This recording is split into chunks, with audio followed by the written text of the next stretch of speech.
Good afternoon, everybody. So as far as Python skill sets, who is having trouble spelling Python? Good. Who is new, 6 months, 8 months, less than a year, kind of, okay, nice. And who is over 3 years? You may find this a little introductory. Get up and walk out, it's good. Some of the other presentations are nice today. Anybody here 10 or 15 years kind of Python? One? Since when? I mean, when did you start using Python? That's what I mean. When did you start using Python? About 12 years ago. 12 years ago, okay. So we're in the same sort of neighborhood of, I started like 15 years ago when it was a little different than it is now. So what I want to, this is just other stuff that I did. I'm a writer and I have books with Pact and stuff like that. I also work here. Enough of that. So these are the 5 kinds of Python functions. And many of you will notice a problem with this list. So the problem is that, yes, there really were 6 in there, but one of them is kind of trivial. So I'm going to combine basic functions and higher order functions together.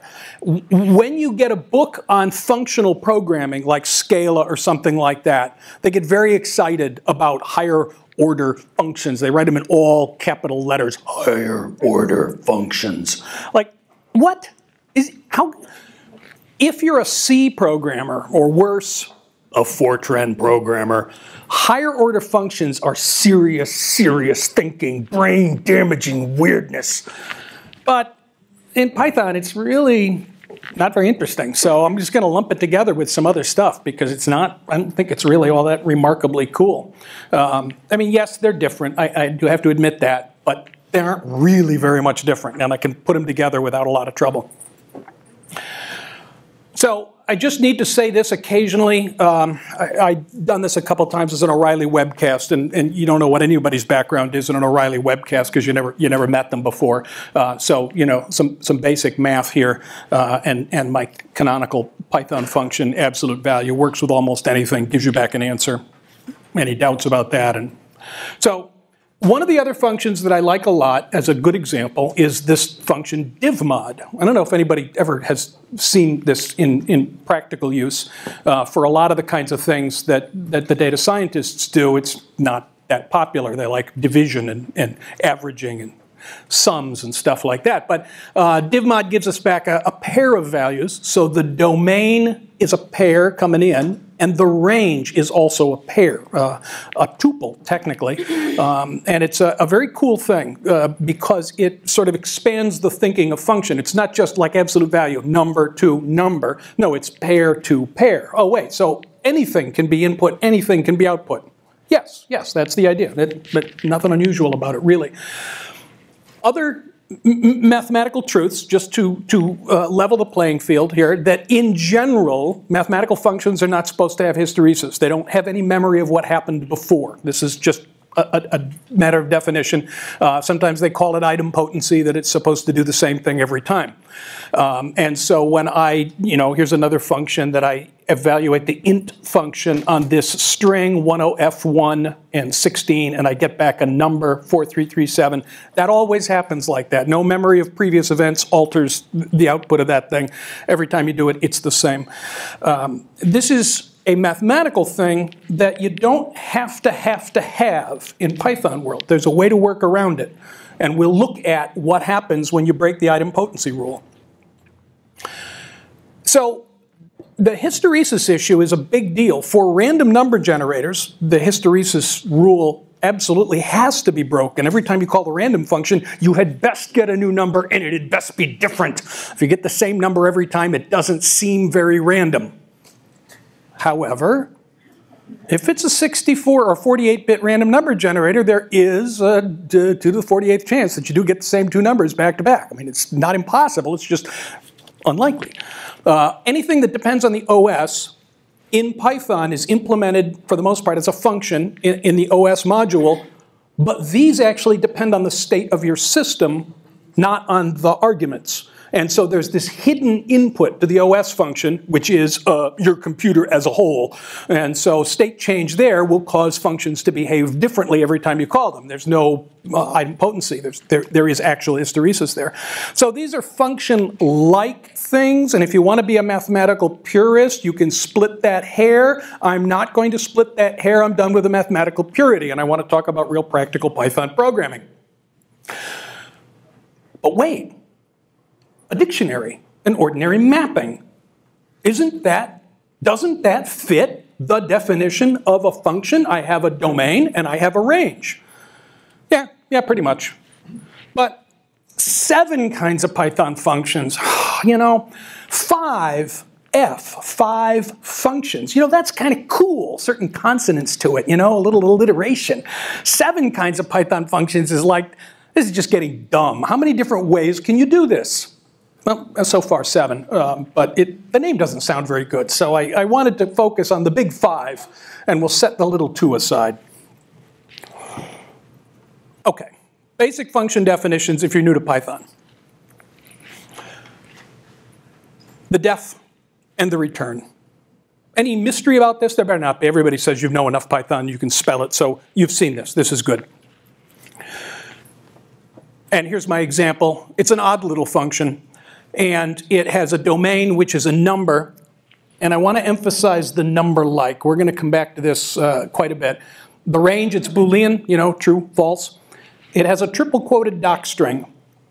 Who puts triple-quoted docstrings in their functions on a daily basis? I do not see all of the hands raised. So I'm going to ask one more time, who is going to assiduously endeavor to always put a triple-quoted docstring in every future function that they write? Thank you. I thank you. My mother thanks you. My coworkers thank you. Your coworkers thank you. And the angry person at 3 a.m. that is looking at your model trying to figure out why it didn't work, they will thank you. They won't thank you directly, but you know, they'll be happier because you have a docstring in there explaining what the heck this is really supposed to do. Sometimes your docstring can have doctest test cases in it. Not the subject of this presentation, but doctest test cases in your document strings are worth their weight in gold. Oh my goodness.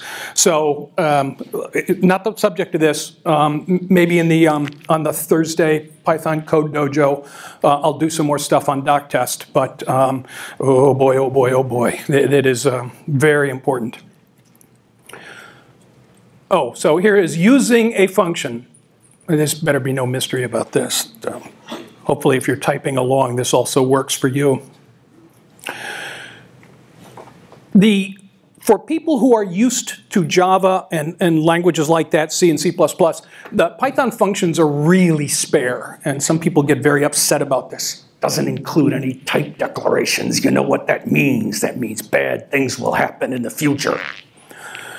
There is no formal declarations. Python 3.5 allows type hints. You can provide some guidance to another tool, not Python, a tool called MyPy, that can verify the type hints. And that's a very cool thing, only in Python 3.5 and up, and a little hard to get used to at first because the type inferencing rules are making logical deductions about what your function appears to be doing, and you can write really shoddy code that confuses the type inferencing engine.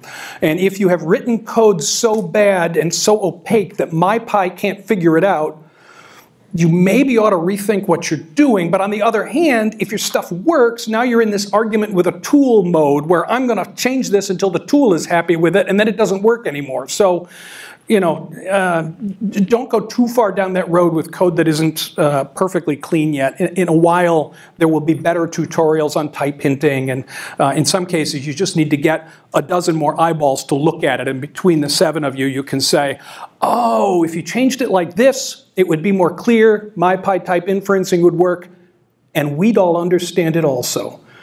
Code reviews, very helpful thing. As helpful as MyPy, as helpful as doctest.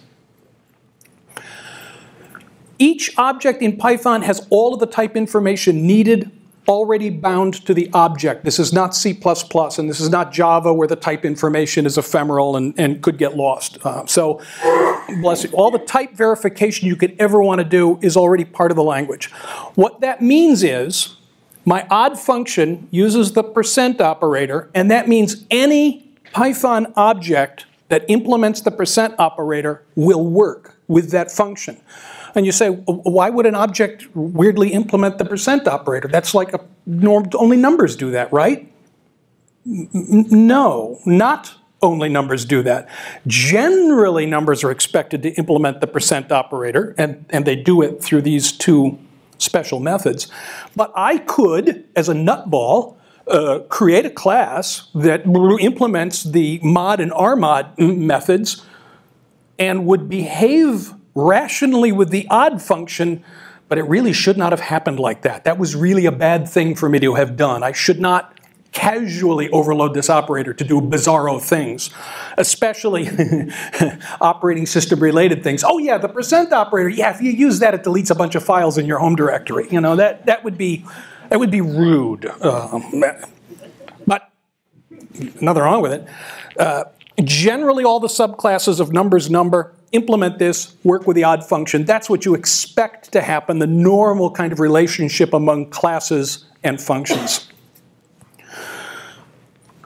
So, what's important is a function is itself an object. It is fundamentally no different than a piece of data. It can be assigned with an assignment statement. That means that a Python higher order function is dealing with a function or a piece of data, who cares? I'm just doing a thing to it. I'm going to apply an operator, a % operator, parentheses to apply it like a function, maybe use the dot operator, I don't care. Hopefully, the object to which I am applying these operations will do something rational. Not delete files, but compute something. So, I can do this easily. Not even equals odd. I did not define a function not even with a def statement. I just took my odd function, which is already laying around, and assigned it to another variable. I have two variable names, odd and not even, that refer to the same pile of code. Perfectly legal. You want to kind of go slow on this, because the alias problem, halfway through your program, you're switching from using odd to using not even. Ooh, now nobody likes you anymore because they can't figure out what just happened. On the other hand, you may have something where I have a legacy function that was somebody else's model, I have a new version, and I want to be able to switch between the two, and I might have a thing where I say the model in use now equals, and I can pick one of those two and go forward with that one. And so I'm not lying about it. I can just flexibly assign a function to a different variable to go forward in my calculation with that new name. All right. This is where you want to start typing code. Make yourself a shabby log function. It takes as an argument another function and a value. It can print out the function and the value, and it can then apply the function to the given value as the argument. And so now I get stuff sort of like this. Shabby log of the odd function applied to 3. And I find out it's this particular function odd with its goofy memory address applied to 3, and the answer is true. This is a lousy way to do logging, but it shows how a higher order function, the shabby log, can use another function as its argument. I can apply a function to a function.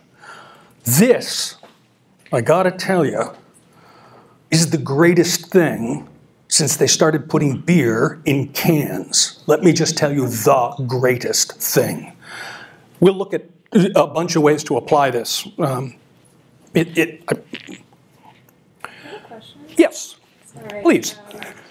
How do you know? Can you just check the memory location to see whether if you're altering a function that you define by referencing another function? I get confused sometimes in Python as to whether I'm altering the image or whether I'm altering the underlying function I was referencing. You almost can never alter the underlying functions being referenced. So you're talking about like decorators that go and tweak a function. Yes.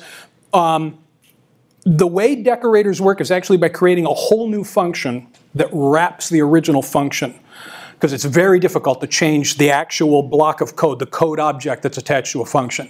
I mean, I'm not saying it's completely impossible, but it's not the kind of thing that anybody normally does. So, yeah, your original function lives out there unperturbed. So what can happen is if your decorator embeds a reference to another function, if I'm working in like a Jupyter notebook and I change the other function, what happens to the decorated version of that function? And the answer is I have no idea what Jupyter Notebooks does when you do that kind of thing.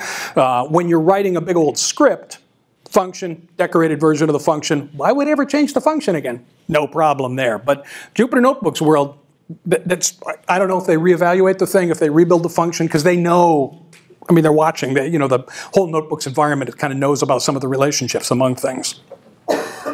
I would not trust it. So if I have a decorated function and I change the function that was being decorated, I would want to rebuild the decorated version of it just to be absolutely sure. And, so rerun the whole thing from the beginning.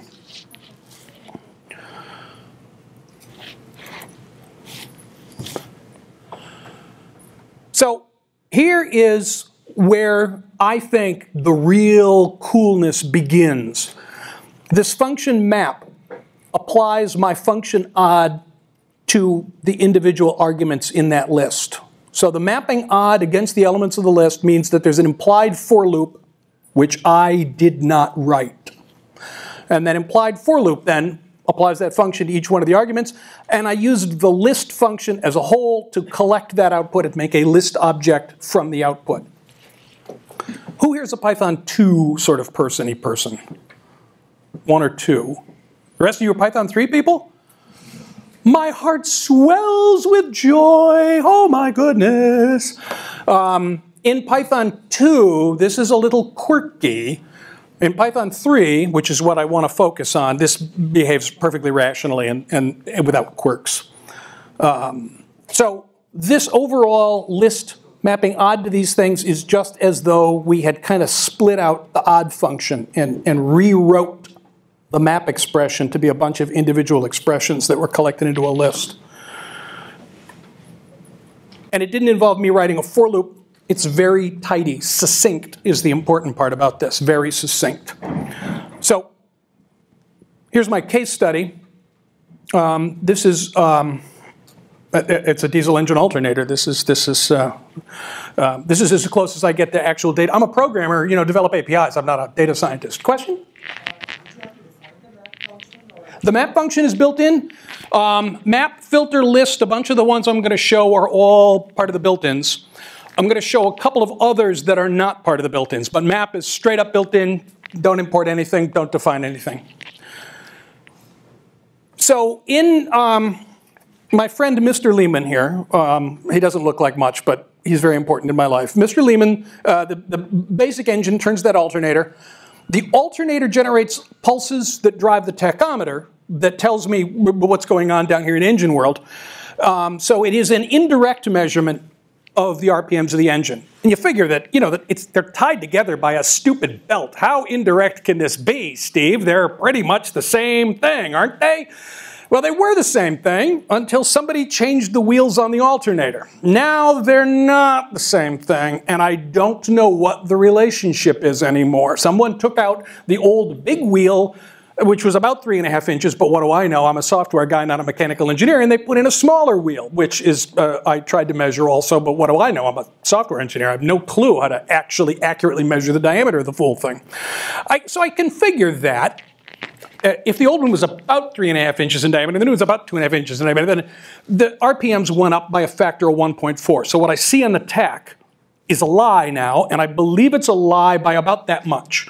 And if I take the inverse there, then if I just multiply everything by about 0.7, then I'll know the real RPMs that the engine's really at, right? So I can write myself a little transformation function. I have Python on my phone, I really do. So I can then put in the RPMs that I see on the tachometer and I can get out a new one. This is my model. My model is divide by 1 point. That's a heck of a model. For a guy who's not a data scientist, I'm telling you, this was rocket science for me. That was a model to respect. Didn't have a lot of free variables, just RPMs. Didn't have a lot of results, just RPMs, but still, I was happy with it, very proud of it.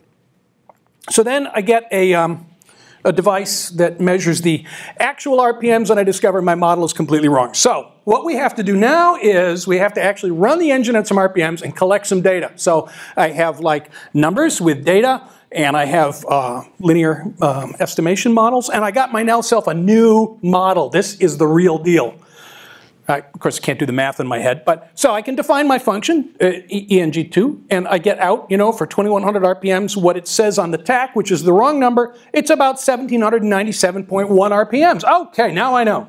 This is helpful. This is really... The RPMs on a boat will determine your hull speed through the water, and they will also determine your fuel consumption. So I really need to know the RPMs so I know, am I going to make it the full 64 hours, or am I going to be adrift off the coast of Florida? How do you know the true RPM?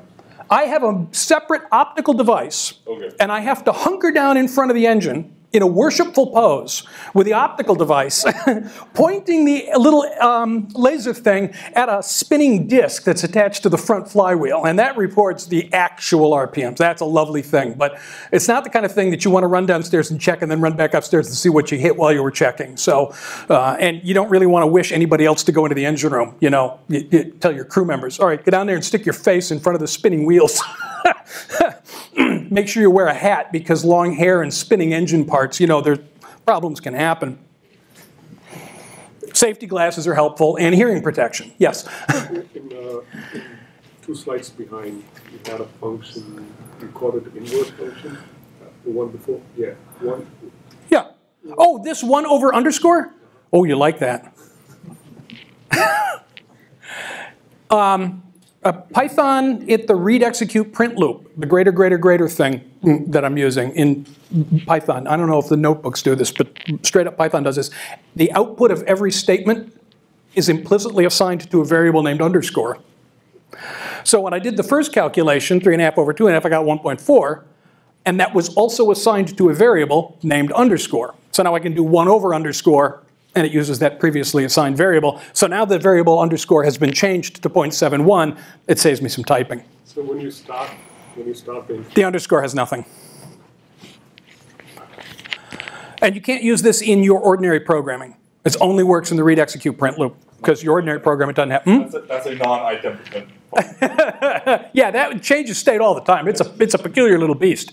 But it's handy for this kind of thing where you're just typing and hacking away trying to figure out what's going on. So I have my new model. Well, see, the problem is that my new model is kind of dumb because the RPMs, the number wiggles. You know, give me a break. Exact number of RPMs, that's stupid. And really, it's only got a narrow range of 800 to 2500 RPM. So realistically, I want to do this. A range object from 800 to 2500 in steps of 200. So that's these values.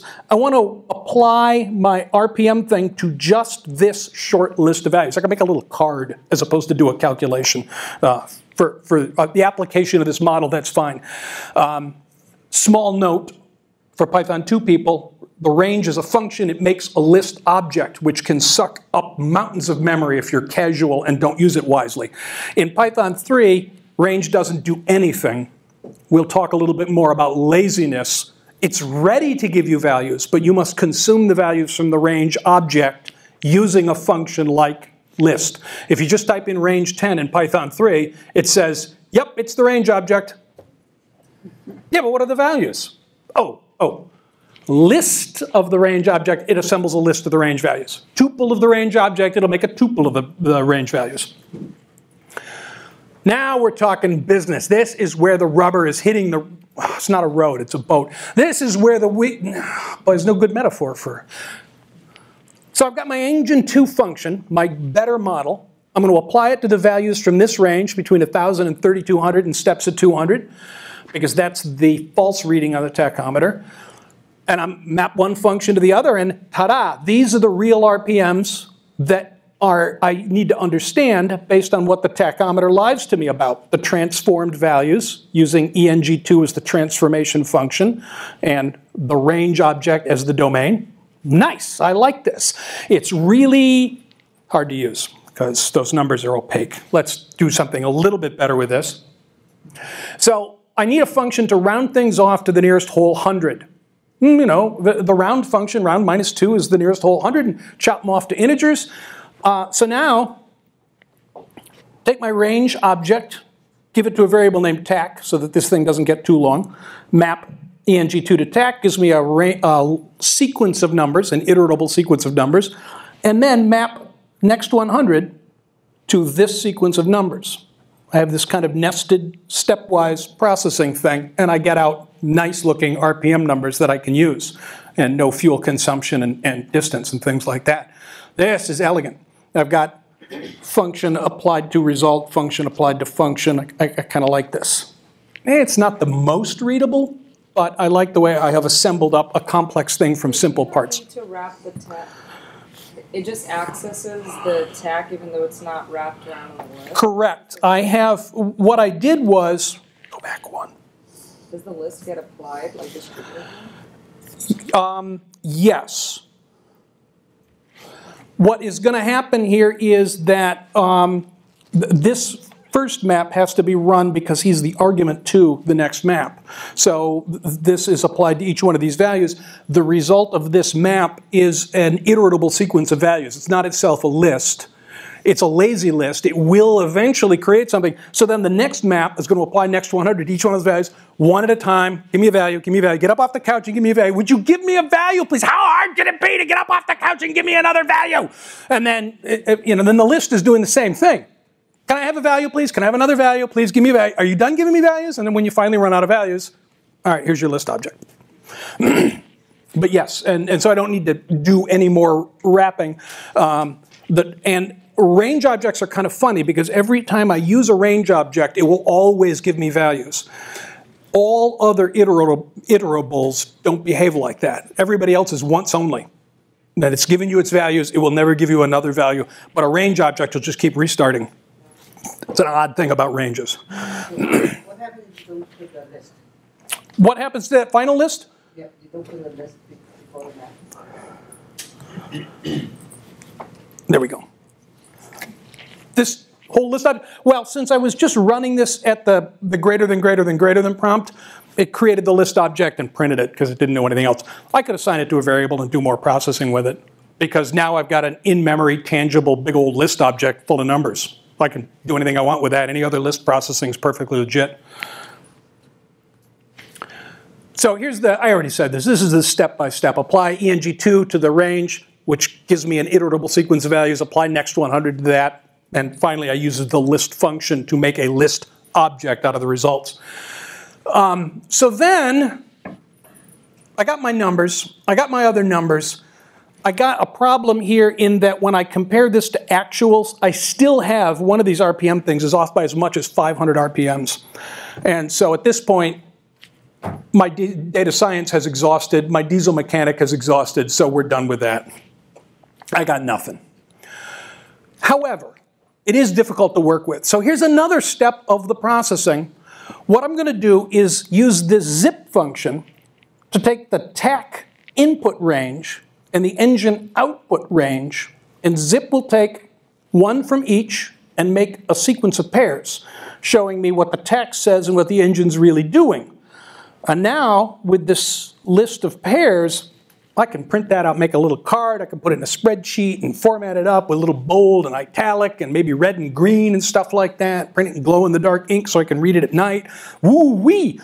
And it's an assembly of individual pieces using map, list, and zip as higher level functions. Zip also is built in, works everywhere, don't have to import it. So zip does interleaving. Zip A and B will interleave items from each sequence. To uninterleave, I have to actually use something like this, a generator expression. Take the A for A and B in some sequence. And if some sequence is a list of pairs, each pair will be assigned to A and B as it steps through, and I just want the A of the A and B guy. And this will give me a list of the first of each one in a sequence. This actually is, while contrived that zip does one thing and you take it apart with the other thing, We often do this. I worked for some folks that had models that involved a lot of rank ordering. And so a lot of things wound up being sorted, and based on their position in the sort sequence, some other ranking function was applied, and on and on and on, and down it went. And so we were doing a fair number of this, creating some key function that would be used for ranking, and then taking the item out without the ranking number anymore and just applying them in order down through. And so we have this, I mean, this is a kind of a peculiarly long thing, but it can happen fairly often in some kinds of modeling exercises. Yes? What will happen to the zip if both the list does not have same number of options?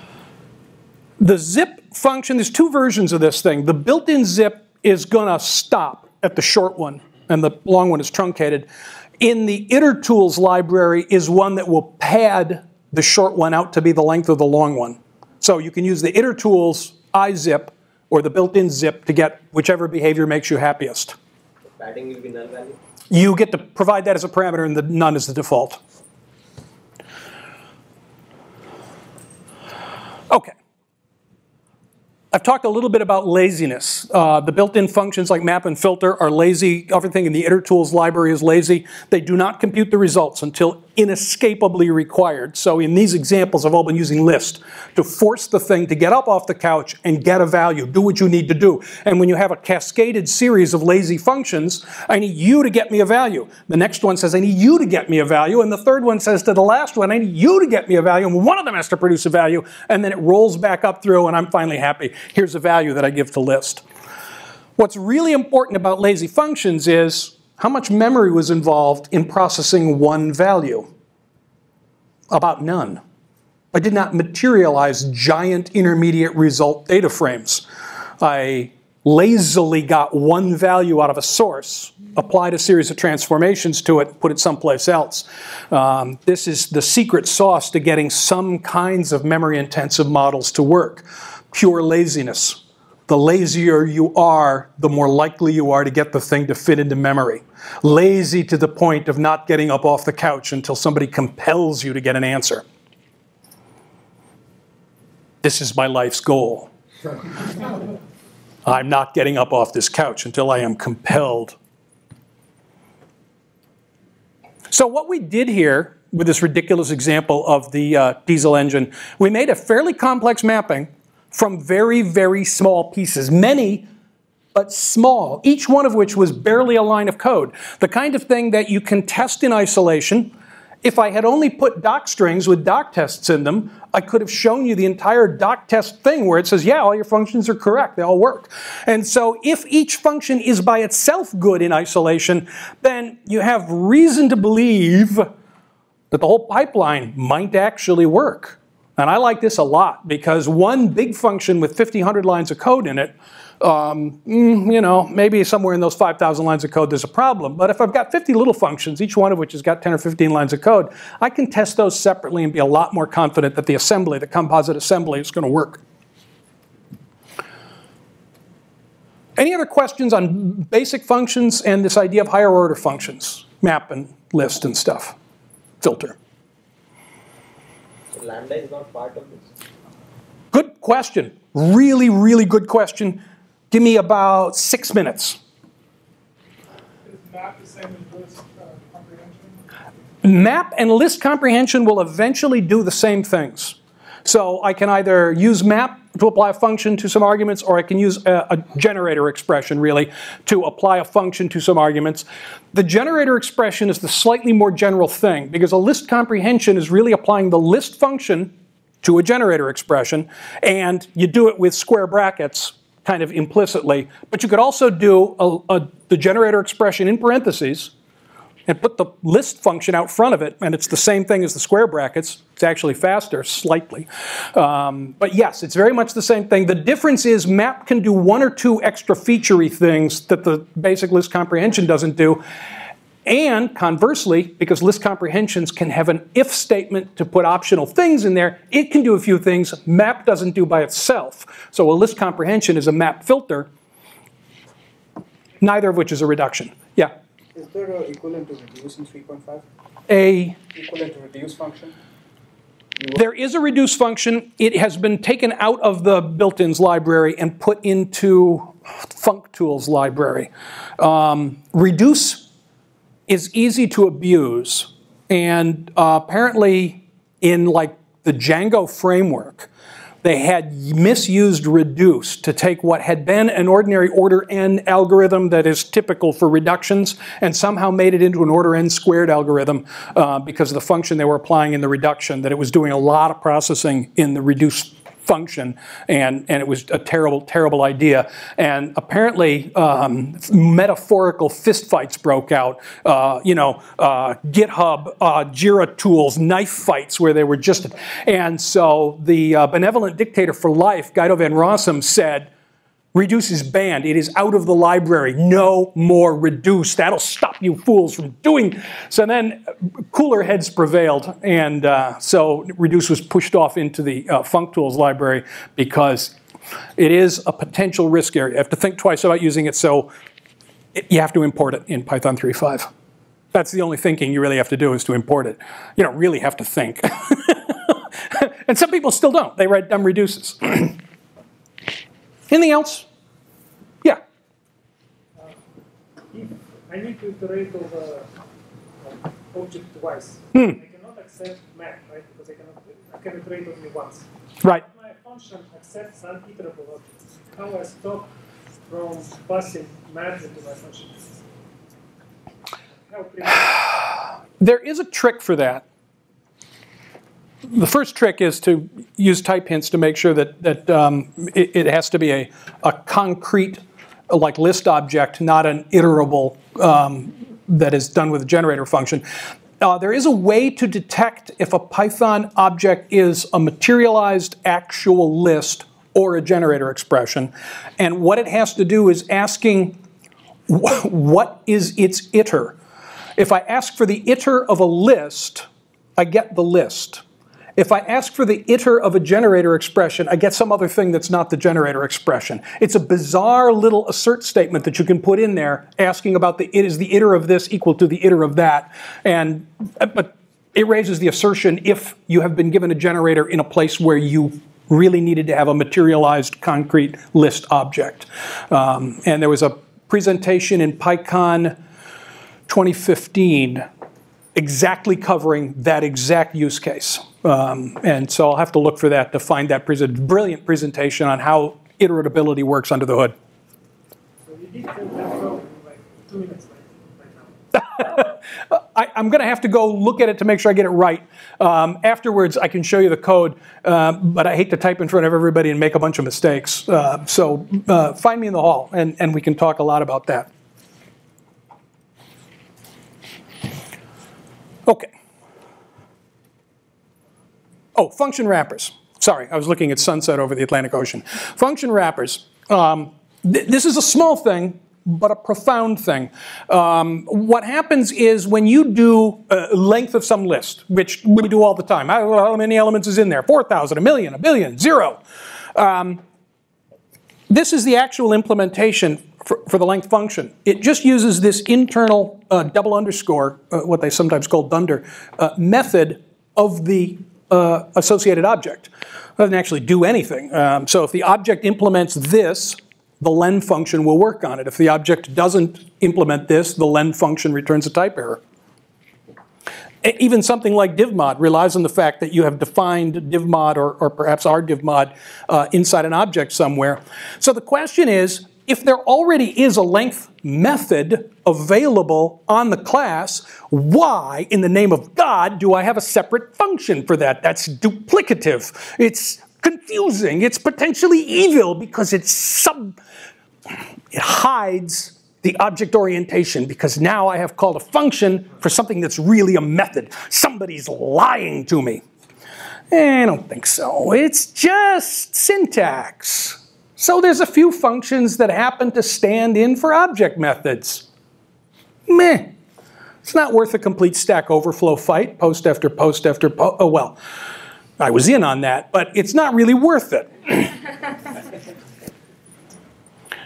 And this kind of thing does happen. So I've got some model that I defined as a class inexplicably, and it has only the one method that converts RPMs. And I can define a function that takes the model and the RPMs as an argument, applies the model's RPM method to it. And the good thing that I get out of this is my lowest use case here. I have created an instance of the model, and then I've applied this RPM function to that model instance and an RPM number. And it's not a big win-win. It's not brilliant programming, but there are some circumstances under which this function that's using a model object and an argument might be clearer in the context in which you're working. That this is not a bad thing. It's not a great thing, but it's available, so why not? That functions that wrap methods is perfectly legit, and if it makes things clearer, pile on, go crazy, use it wisely, because it can clarify. And that's basically what len does and a bunch of other functions in Python. They're just absolute value, div mod, almost all the built-in functions are just wrappers around object methods. Syntactic sugar, object methods look like functions. Sometimes the object is obvious. The OS module is obvious access to underlying OS features. Sometimes the object is implicit. So there is a random randint function. It's just a function at the top of the random module. Secretly, it's relying on an instance of a random class that you didn't know you needed, and you didn't want to know you needed. You just wanted random numbers. That's nice. That's more syntactic sugar. They conceal an object creation from you, and we're all happy with that. Any other questions on function wrappers? Hardly anything to it. Use it. Enjoy. Is that a hand? Oh. A question, just to clarify on this. Can you have a function that's not a method? Because even a function that I don't put inside of a class still has access to like global variables and the modules in it. So it's not like it exists in the vacuum of like external context, right? Like this function that is just totally floating around for free. Sure, but if I put that function in a Python file, yeah, and I have modeled on that Python file, yeah, and then in a different file, I say from another file import RPM. Right. I don't import model, but like model exists, the function is aware of it. Right. So isn't that a method of the module, or a method of a class defining the module? Right. Yeah. So it's, yeah. So all functions are methods. Right? No? You could think of it as a method of a module, yes, if it makes you comfortable. It is implicitly bound to the module, and it has available module global objects to it. So yes, the trick is that with classes, you have multiple instances. With modules, you only ever have the single instance of the module. And in some cases, the singleton module instance is actually important. In the case of the OS module, I don't want to have multiple copies of that full thing floating around. It's all got all kinds of bindings to OS level and buffer things and trash that I don't want to have multiple copies of. Same thing for the random module's implicit random object. How many of those do I need? And in some cases, if I have multiple random number generators, I have suspiciously significant problems with those things. I want to have just one random number generator that's going to generate all 2 to the 53rd random numbers. And so in some cases, you want to know that the module has guaranteed that it's a singleton. And so a free function that is using a module level resource hidden, you only have one copy of that resource in your app, and that can be a valuable thing sometimes.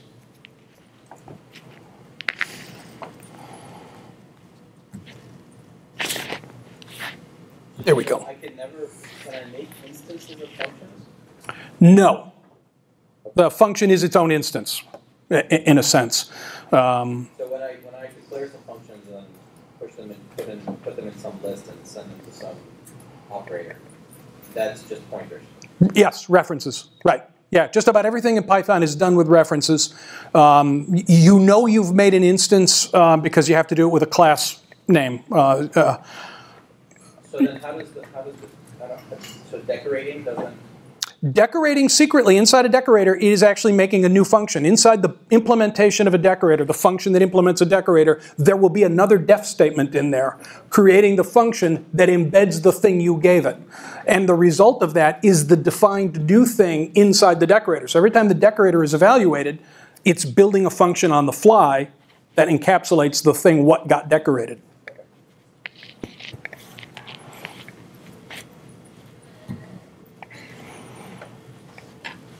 Lambdas, because you asked about lambdas, so I decided to insert the lambdas thing specially. Just, you know, it's a gift. This is Annapolis. Lambda's tiny little anonymous function, no name, no statements. It's just one expression. You give it some parameter names, you give it an expression, nothing else. And a few things, like my dumb engine model, do boil down to an anonymous thing. It requires no statements, there's no if, there's no loop, there's nothing. I can write it as a single expression, and a mercifully short expression in this case, that it's just, you know, a couple of multiply and power functions and things like that. So lambdas are the tiniest possible function definition. A couple of things that you're going to use them for. One thing is with the map. I want to map my engine model, which takes an argument of R and does some calculation. I want to map that against my TAC object. That's kind of cool. I don't have a separate def for that goofy model. I have the model just buried right in the map expression, and I'm done with it. Don't have to copy it all over the place. The problem is that if you get into a longer bunch of programming, you don't want to be copying and pasting that lambda object around. That is death. As soon as you want a second copy of the lambda object, you should have defined a function. But if you can never find anything more than a single use of it, why define a function? Seems to work like this really, really nicely. The better use case for this is things like sorting and using it as a key for min and max, because in many cases, these key things are actually used only once. And so why have a full up def for a function that you use exactly once? Embed it right in the sort. This is the lambda. This is how you compute the key from the object. Saves a one-use only def. Slight optimization. You can also do this. Create a lambda object and assign it to a variable. So I have a variable some name, which is a callable thing. It is exactly the same as a function of one argument x. So this is the really shabby way to define a function, because it is less lines of code than a def. It saves you nothing. Runs the same as a def function, no performance advantage to it, has some disadvantages. There is no docstring, and we have all promised that we will write docstrings in every function, every time, for the foreseeable future, right? Right? So does the Python interpreter handles, I mean, are they the same thing, a lambda and a function? A lambda is a function that has only a single expression as its body. Under the hood, they're implemented as very much the same thing. The lambda is not a huge savings. It still has to create a code object, and the code object has to have variable definitions and things like that. So if the signature is the same, they're all interchangeable? Very similar. You can tell the difference. There is a difference in somewhere in one of the attributes of the underlying code object, but it's not a material difference, and it certainly doesn't lead to any big performance help. The only reason for lambdas is, as I said, with things like sorting and min and max, where you're only going to use it once because I want to use the third element of this list as the key. You can't easily apply decorators to lambdas, but please, if you're off into that world, defined functions are very important to begin with. There are ways to apply decorators to lambdas, but let's not talk about them. Let's pretend it can't be done. Any other questions on lambdas? I think they're helpful. I think they're underused because it's confusing as to what they are, but the bottom line is they're basically functions that have no body other than an expression, so use them that way. Callable objects. The rules get changed when you're working with callable objects. Vero Beach, Florida. That is 75,000 pounds of boat hanging on whatever's underneath that little floaty thing. What is underneath that little floaty thing? I don't know. You want to dive down there and look for it? I don't think I want to. This is Florida. They have alligators. Just gonna hope.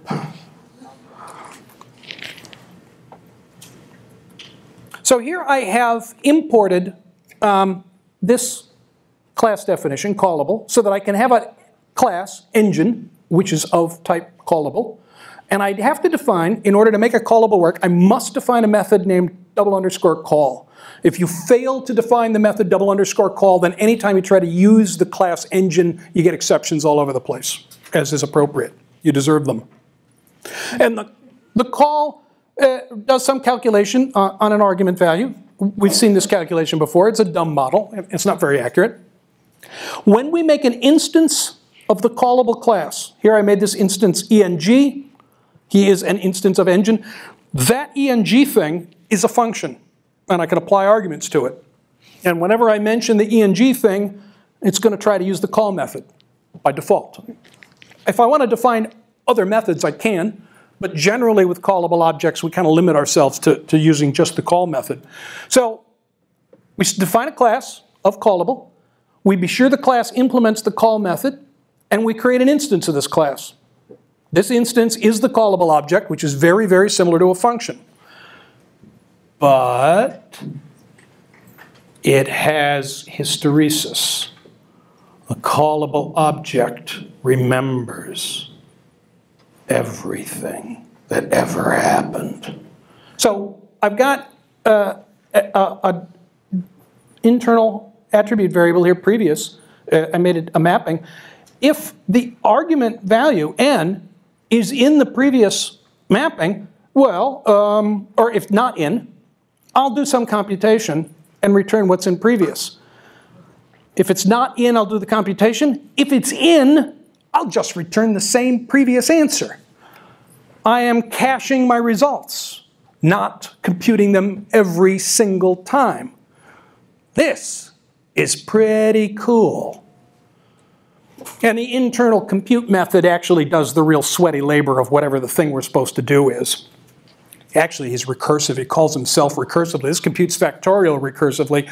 But once you have computed any number factorial, all those intermediate results, 5 factorial, the 5, 4, 3, 2, and 1 factorial, are also sitting in previous. Never going to be computed again. They're never going to be looked up. This technique is got the formal name of what they call memoization. Your spell checker will correct that every time to memorization. No, it's memoization. I don't know why, it just is. Stop correcting it. So I have my cache of previous values. If it's not in the cache, compute it. If it's in the cache, return it.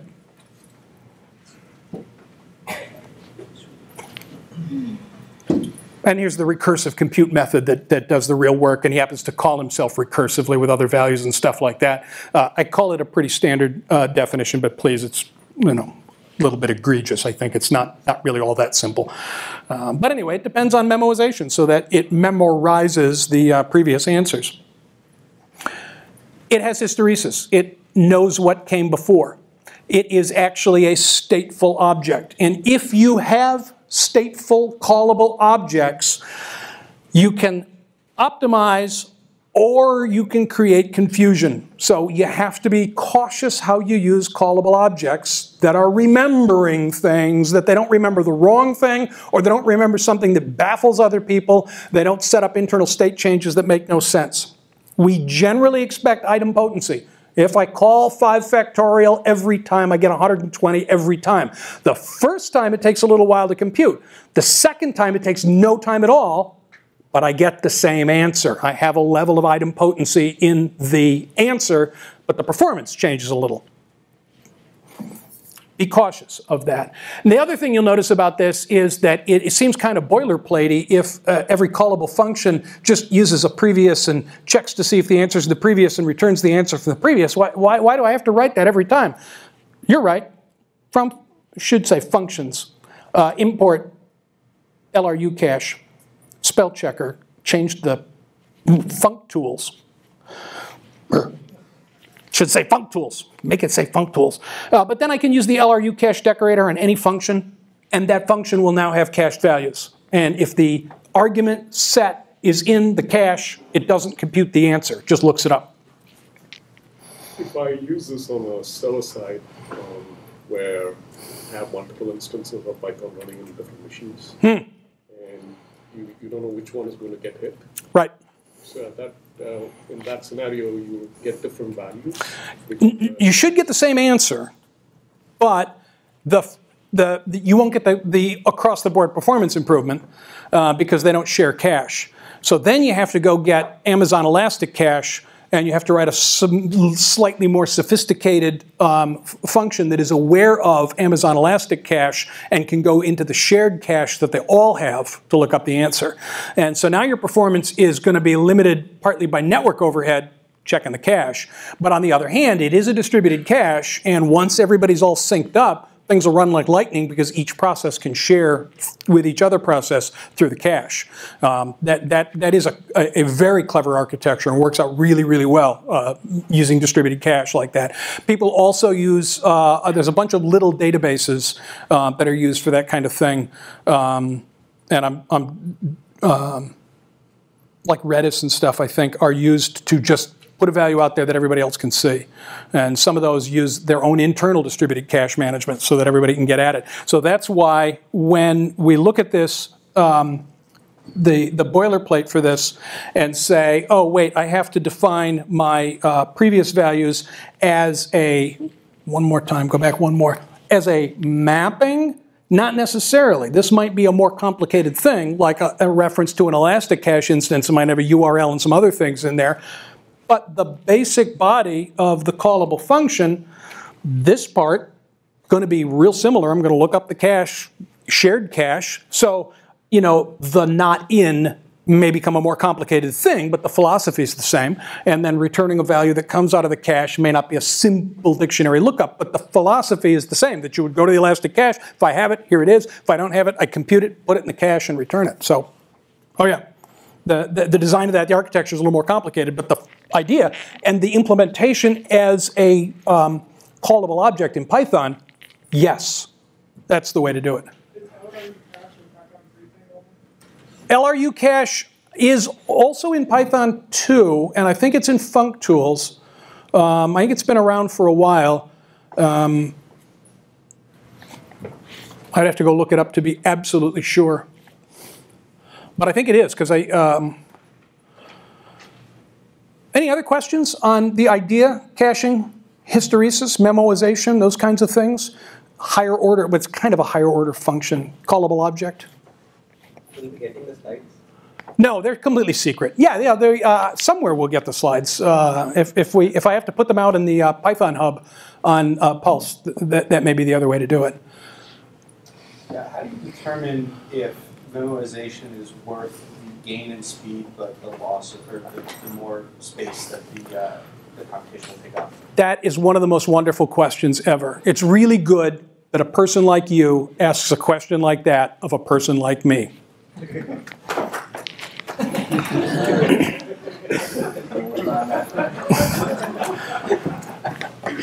You got to benchmark them. And you got to benchmark them on real data. Because, you know, your doc test is not going to tell you anything. Yeah, you got it.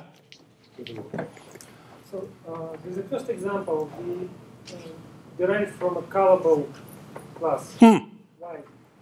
The callable as a superclass implements an error check that if you did not implement the _call method, it'll raise an exception if you try to make an instance of the class. That is the only benefit of using the callable as a superclass, is you get a little bit of error checking that if you somehow spelled __call___ incorrectly, you get exceptions. Or you can get exception after call. Well, you get an exception at runtime when it doesn't work right, yes. If you're going to create a callable class hierarchy, though, you can wind up with the suspicious case that a subclass is deferring to the parent's class, which using callable as the root will prevent, because each individual subclass has to define call also. Anything else? I already moved on to the next picture. Norfolk. So here's a function.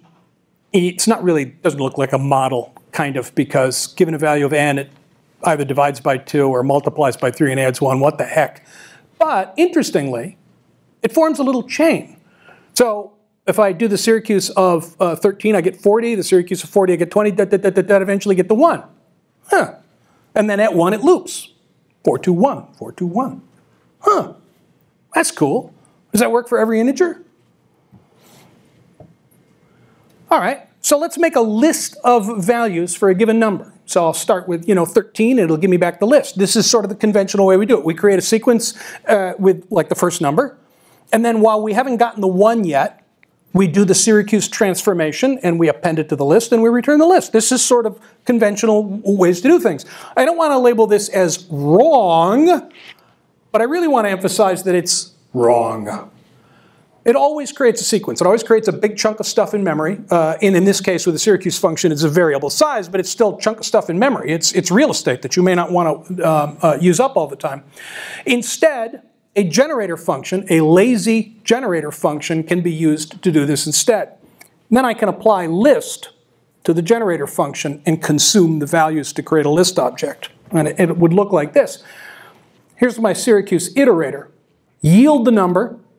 While we haven't gotten to a 1, compute the number, yield the next number. The numbers are all going to be yielded. This is an iterable. It does not simply create a list. I have to ask it.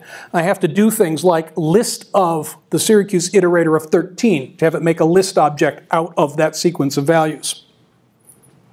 Because it's completely lazy, it doesn't tie up any memory unless I have actually created a list or a tuple or something else like that. It's very efficient in terms of, can be very efficient in terms of storage. And so I would use it, for I in the Syracuse iterator of 3, print it out, boom, I get my values, comes out to 1, like they all seem to. But I have to consume the results. If I just evaluate Syracuse iter by itself, it says, it's a generator function. Get up off the couch and get me a value. Here's a 3, give me back a number. So I can, list of Syracuse iterator 3, and there's the values. I can apply it to 5, I can apply it to 6, apply it to 13. Interestingly, when I get to 5, I know the rest. I don't really have to wait till I get to 1. In fact, in general, any number that we see, we know what follows. Wait, this is an opportunity for memoization combined with a generator function. Oh my God, this is fun. Just as a side note, a couple of other ways of defining the Syracuse function as a little short expression in a def, maybe even as a lambda object. We can then compare these with time it to see which one is faster. And we have and. Here's the other part. Why don't I use a higher order function for this? And I can. So here's my recurse until. I give it a function that determines the ending, and I give it some function and a starting value. And while the ending function is not true, use the other function and yield something. This tiny little bit of code is completely generic. Any ending function, any application function, and it'll iterate through until it reaches the ending condition. Oh, I love this. The ending is just, lambda of n is 1 for now. And then the function. I can use one of the 3 versions of the Syracuse function. And I have a very generic iterator, recurse until n is 1. Using the version 2 of the Syracuse function, starting with 9. Oh, that's right, it's a generator object. It's lazy, it won't return anything until I go to consume it. Oh yeah, that's right, okay. List of, hey, there's that underscore thing again, the previous expression, that is to say, list applied to this recurse until, and then I get, there it is. That's the sequence starting from 9, ending at 1. Ooh. I like this. I have built up a fairly sophisticated capability from several tiny little pieces. Again, I'm really happy with this composition thing. So the Collat's conjecture, this is the whole point behind this. Project Euler number 14. Go to projecteuler.com. You can look at this problem. The Collat's conjecture is that every single integer eventually gets to 1. But there's no way to prove this so far. But instead, we can do interesting things to say, well, what is the longest of these cycles? We start with 9. It goes through a lot of steps before it gets to 1.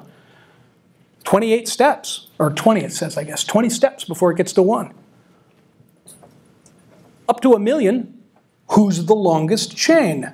And will the code seen so far, this recurse until, will that really work up to 1,000,000? Hint, no. You have to combine this with memoization or it will not finish in your lifetime. Generator functions, variety of things here, but the generator function is maybe the most advanced part. There were 2 yield statements Yes, there were. in the yield, something until, Yeah, recurse until. Can you just go back? I had a hard time grasping. yeah. So when we call recurse until, giving it, like this lambda n equals 1 and the function, first thing we do is we just yield n, 9. And then we start the while loop. Did we end? No, 9 isn't 1, so we'll go on. We'll compute the Syracuse function for 9, and then we'll yield whatever we got. Then we're back up to the top of the while loop again, saying, well, that wasn't 1, so let's go get another one. And so we'll apply the function again, and it yields. Multiple yields is all legit, because every time the consumer asks for another value, we have a little handshake between them. The consumer says, yield the next thing. You can have a function that's a degenerate case where it says yield 1, yield 2, yield 3. But that's super confusing, because I always thought of yield as like the function was called and returned the value. Oh no! Oh no! No! No! No! No! No! Okay, now you have guilted me into live typing code at the last minute. We have 7 minutes to go, and I'm going to break into live typing, the most dangerous thing there is. Def y3 of some value. We can't see it. We can't see it. At least we can't see it. Yeah, you can't see it because I did not drag it where even is, oh, you are here. That's where you are. Like this, right? Yield the value. Yield the value times 2. Did I type? Yeah, I guess I did type that. Yield the value plus 9. That's ridiculous, right? So if I try to evaluate y3 of some number, oh, that would be bad, wouldn't it? Probably not defined in this context. Oh, and it knows because the interpreter is pretty clever. It says it's a generator object. It'll yield stuff. Oh, okay, so let's take a list of the things that it's ready to yield. So I'll apply the list function to whatever that sequence of values is, and it says, oh, it yielded a 40, an 80, and a 49. So would next just give you 40, even though there's 3 yields? Yes, that is correct. So if I apply next to y3 of, we'll use 40 again, that will give me the next one of those. And then if you... Unfortunately, I didn't save the object, did I? So I would have to save this. A is the y3 of 40. What's a capital A? Oh, no, it's a minus, isn't it? Oh, it's all, A equals y3 of, this is the one finger special. Whoa.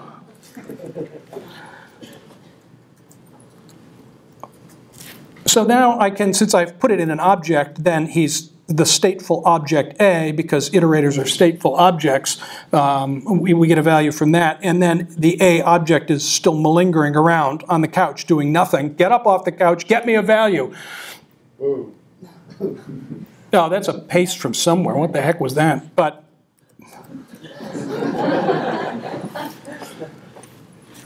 so there's the next value off the couch. Get up off the couch, give me another value. Because, there's more to yield. And it's a handshake between next, the iterator, and the producer of these things. So each time they have to handshake around the yield statement, there's the 49. Hey, got anything else? Huh? What else is in the refrigerator tonight? Oops, next of A. What else is in the refrigerator for me tonight during movie? Oh, stop iteration. That's what I wanted to have happen. That's the way a for loop works. A for loop goes until it raises stop iteration. Any iterator does. So I can have the yield statements pretty much higgledy-piggledy in there, yielding all over the place. And this is an example of yield first, and then do some calculation to yield more. So is it safe to use yielding instead of return? Well, it's not a question of safety. It's a question of intent. Return returns a single value, one only, no handshake, no back and forth, no discussion, no conversation. Yield gives a value back, but it's part of a conversation. If you want more, I can give you more. each one is different. Yield implies a sequence of values. Now you can yield only one value, which is kind of goofy. It's still implicitly a sequence. You can't track where you are in the conversation, right? Like the index, for example, of like what's the last thing it yielded to you.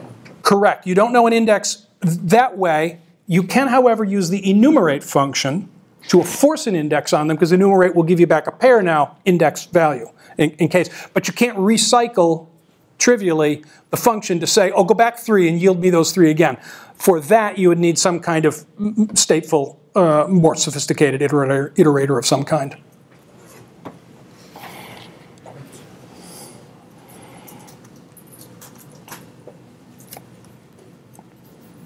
Okay. Profound stuff. I'm glad you asked. My phone has lost its brain. So we used a multipart iterator to provide this recurse until, give me the value I, and then give me all the other Syracuse computations of... Sure I understand. Yeah, Siri, nobody talked to you. You can put your head in a bucket. Any other questions on generator functions before Siri wakes up again? Okay. So there are 7 ways to define things that look like functions. And we've got ordinary def functions, you know, with return. We've got the higher order functions, map filter, the entire itertools library, sophistication beyond belief. Function wrappers for methods of classes. Lambdas, so that we can have a function that has no real body, just an expression. Callable objects, which become stateful. We can break the idempotency rule. Think wisely about using this. Also spell idempotency correctly. Generator functions which use yield, they now become an iterable sequence. They're not returning a single value. They're going to return values every time you apply next to them. And then a mapping. If it's a really tiny domain, map it to its range of values. Why compute anything if it's small? And in many cases, a domain of on the order of a couple thousand values, it may be advantageous to pre-compute all the 1,000 values, put them in a dictionary object, and don't recompute them ever again. Basically pre-caching the cache. You seed the cache with all the values they are. So if you're done with that, then you can wrap the whole thing and make it look like a function.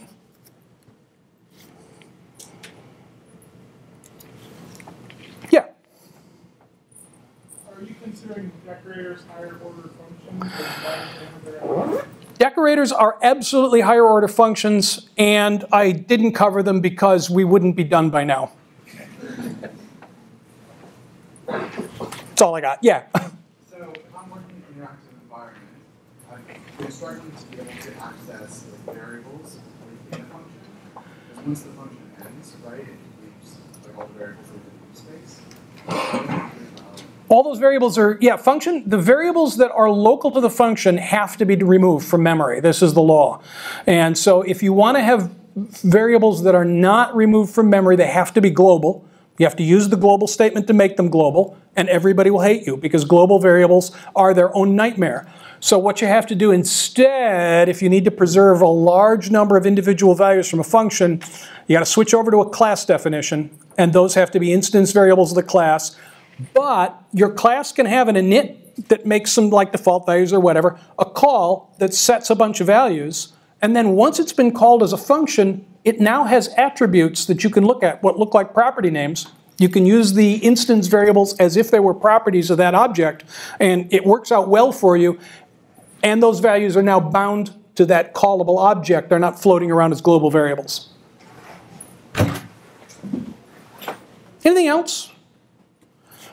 It's a 55-pound rock now, in case you needed to know. Thank you. That's great.